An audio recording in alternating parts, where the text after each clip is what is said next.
Welcome back to Inside Boxing's Throwdown. My name is Steve Johnson, my co-host Herrera Martinez. This first segment of radio, we're going to talk about this past weekend's action, where we had one of the good fights. We had Mauricio Herrera versus Hammer and Hank Lundy out there in L.A.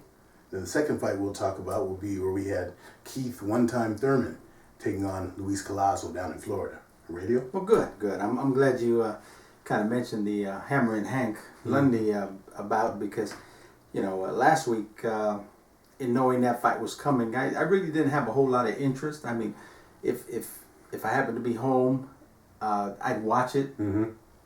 Other than that, I just wait for the results because it just wasn't one of them fights that kind of grab you to watch it until our last show when you kind of mentioned that it may be a good fight, and I'm kind of glad I watched it because it turned out to be a pretty exciting fight. I mean, not so much that you're talking about world champions fighting, but you're talking about two guys that want to make it to that thing. And I'll tell you what, I kind of like Hammer and Hank because he gives it his all, and he's trying, he's giving it his all, he's giving his best, and he really wants to get up there to that championship status and top contender status and make. So it's unfortunate that this fight ended up the way it did, with him getting the Technical decision. The bad side of the decision for him, good side for the opponent. But anyhow,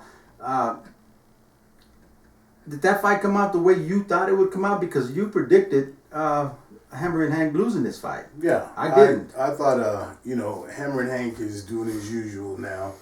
He runs his mouth a lot, and I think you remember he used to be a favorite of Friday Night Fights. Yeah. We used to see him ESPN. That's where he, made his claim to fame. But he's doing a lot of talking, and by that I'm telling you, there was one time last week where, and I know you're familiar with James Prince out there in California. Mm-hmm. There was one time where Hank was talking crazy to the Herrera team and then told him, said, "Hey, you want me to make a call to James Prince? James Prince will come in here and clear this place out." And see, that kind of stuff to me, I want to see him get beat down. And unfortunately for Mauricio Herrera in those first two rounds, they were both declared accidental headbutts. I think Hank did them on purpose. To me, it looked like he headbutted him on purpose, opened up two gashes, and then finally in the fifth round, midway in the fifth round, the referee called a halt to it. But I actually had it 2-2, two rounds apiece, and then that fifth round, and the 2 rounds was because the first 2 rounds, like I said, the headbutts put Mauricio on his heels a little bit. Then I saw him in the third, fourth round, radio starting to take control, and then that fifth round was halted. So the technical decision, if you want to say in the fifth round, at the first half of it, that before it was stopped, that Mauricio was ahead, it was okay. But to me, I thought clearly that Herrera was starting to take control, and I didn't have a problem with the decision going the other way. But for Hank Lundy, you need to stop talking and do some more fighting. Well, put aside the outside of the ring theatrics, okay? Mm-hmm. Because I'm familiar with the Prince and his management of fighters and who he pulls under his wings. But talk about the fight itself. I'm one that I think Hammer and Hank got the raw deal. I actually thought he was winning the fight, and I think he was deserving of winning that fight. Even them going to the scorecards, stopping it because of the headbutt, regardless if it was butts, or the cut where they stopped the fight and went to the scorecards. I just saw Hank landing the better shots, the significant shots, the more technical. He looked to me like the better fighter in the ring. I mean, let's get away from that old-fashioned amateur scoring where you just count punches, and you look at skill and technique. I just think Hammer and Hank got the raw end of that deal. I think he probably should have won that fight. Okay, well, good that we disagree on that one. I hate to agree with you on anything about the fights, but no, that's pretty much a fair assessment from your side. From my side, I still say I thought those were intentional headbutts, just my opinion, and I thought that would have been enough to sway it. But I'll tell you what, anytime there's a technical decision like that, and there's headbutts involved, cuts, and the fight is stopped, I have no problem with a draw. Yeah, and it was close because if I'm not mistaken, the scoring reflected that. One judge, if I'm not mistaken, had it 48-48 tie, and the two other judges had it 1 point difference in favor of Herrera. So the scoring really reflects what the fight was. I mean, it does. I mean, just my opinion that I just felt that technical and skill wise, Hammer and Hank looked the better fighter. It doesn't mean it wouldn't have changed. Like you mentioned, Herrera was trying to get into his groove. So it may have changed, but up until that fight, I still that's just my opinion. I think Hammer and Hank should have won the fight. That's a fair assessment from two people who try not to agree on fights. I think that's a fair assessment, both sides. So where do they go from here? I mean, obviously, gatekeeper. They're pretty much now going to have to be on that level of gatekeeper now. I mean, this fight proved nothing. This fight left them both basically gatekeeper status. So like I said, they're both dog paddling. Just stuck right there, not going anywhere. We'll have to see what they come up with. Hank, I don't know, man.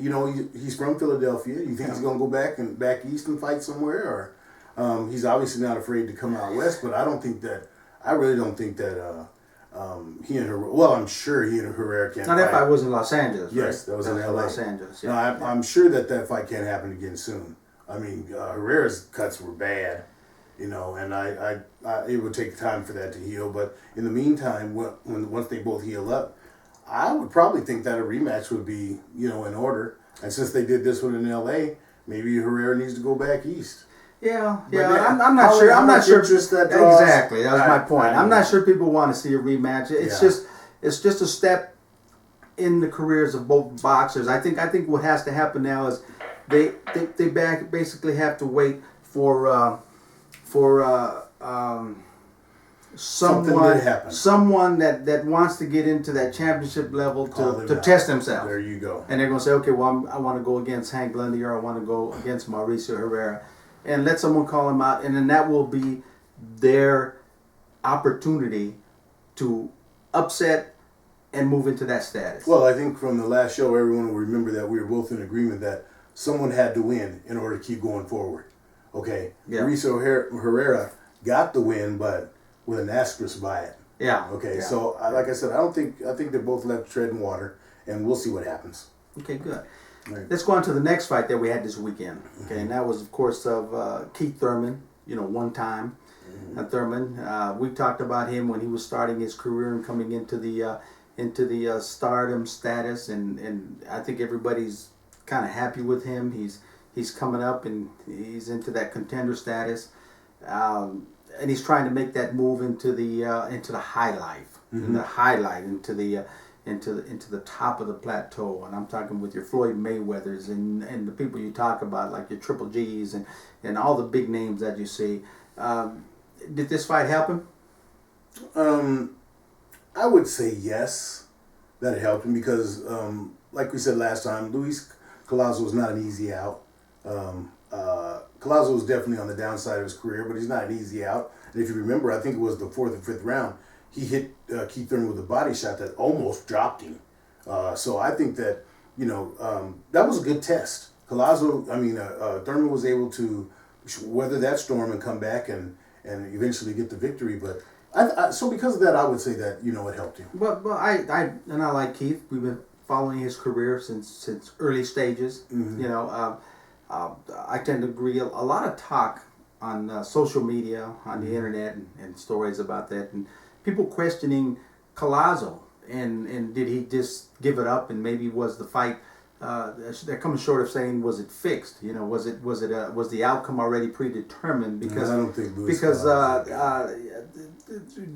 what they're saying is, after that shot, why didn't he go and try to finish the fight? Well, why didn't he get aggressive and go try to finish the fight and then turn around and then quit? Well, I think that shows what I said. He's on the downside of his career. I don't think he had that killer instinct that like he had before. Like I said, he's a tough out, but he's not anybody that you would say really poses a major threat to him. For the numbskulls that come out now, they've been coming out of the woodwork saying, watch out for Keith Thurman. He's a star. Mm-hmm. He's been a star. I said, when we go back to with situation with him and Paulie Malignaggi. Yeah, he's definitely star status. Paulie knew that this kid was somebody that had to be dealt with. So, like I said, he's one that has to be dealt with, and I think this fight, for all intents and purposes, helped him.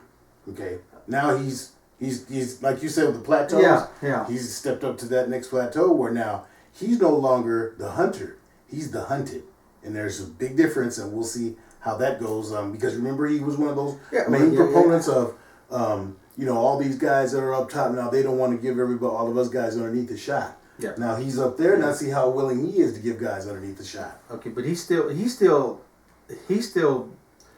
scratching for that big fight. Oh yeah. Okay, so he's not. I don't think Keith Thurman's in the mind frame of saying, okay, I'm going to give these lower pugilists a shot. Mm-hmm. I'm still haven't got my opportunity, and I think that's the way he feels. So because you can see he's actually out there.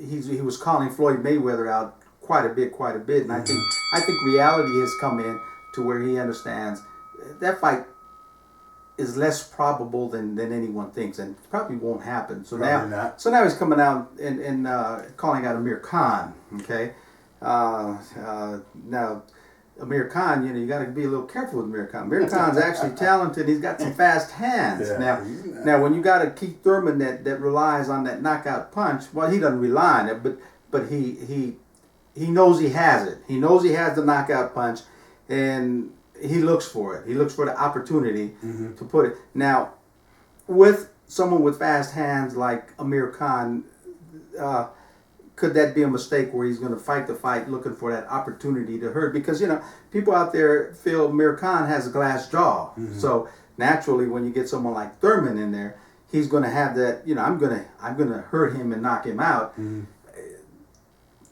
That could work against him. Oh, that could work against him. Like you said, Amir Khan, for all the negatives to him, he's got fast hands.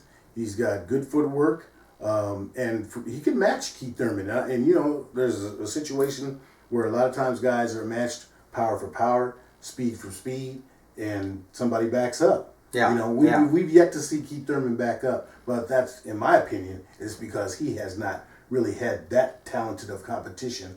And his resume cannot match up with Amir Khan's. Yeah. Okay, I'm talking about Marcos Maidana. The quality of that's opponents. Right. His opponents can't match up with him. Yeah. So that's why I say where Keith Thurman calling out Mayweather, like he's the best in the division. He's not there yet. He hasn't proved that he's the best in the division. And but that's why I said he's still got some people, under him that we would say might be under him. But they have yet to have a chance to prove that he's above them. So it'll be interesting to me to see where it goes with Keith Thurman. I'm not 100% sold on Keith Thurman right now. I like everything that we see. Like most boxing folks, we like what we see. He's pretty honest with his assessment of everything that's going on with his career in the division. But when he says, he's leaping frog talking like everyone else, I want Floyd, I think that's a reach. Because he's got Kell Brook, he's got Amir Khan.